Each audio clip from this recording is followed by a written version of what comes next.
I think I would join the voice of many people who are involved with social and emotional learning and children's well-being, being concerned that there has been a societal change, and little ones and bigger kids are not developing social and emotional coping skills or strategies to deal with many of the anxieties of life.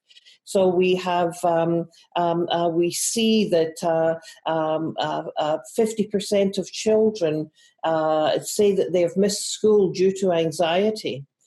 Now, the connection between anxiety and social and emotional learning is that when you have a good self-awareness, know what your emotions are, then you develop self-management skills, how to be the boss of them. And one of the worries that many of us have is that the perception of mental health problems is far greater in this year than it has been in decades past. So one of the concerns is the context for developing social and emotional learning doesn't have the rich relational connections that we've seen in previous years. And a big concern around it is it related to the internet, iPads, iPhones? And do we see that as the saturation of the market in iPhones has gone up, the anxiety, depression, and suicidal thinking of our teens has also gone up? So I think the I world has had a major impact on children's social and emotional development. The other aspect I think that has made a big difference is the pressure that parents are under. So when we think of what's the context here in Ontario and broader today, parents are more and more describing the pressure that they experience, the pressure they experience to balance life and work.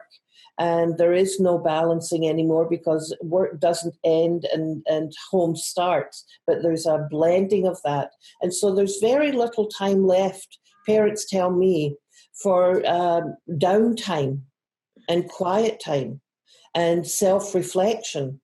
And they're also very distracted by their iPhones and communication. So I think we've got parental stress. So we've got exposure to lots of iPhone kind of stuff. We've got parental stress, and then lastly, we have a complete change in the landscape of how children play and when they play and how much play they're involved in.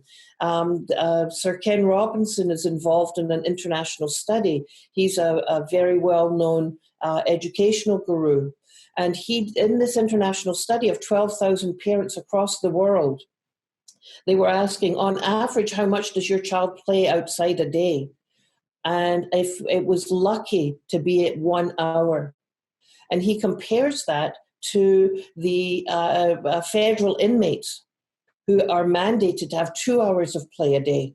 So our children are in fact having much less play outdoors, much less creative, risky, big body movement play.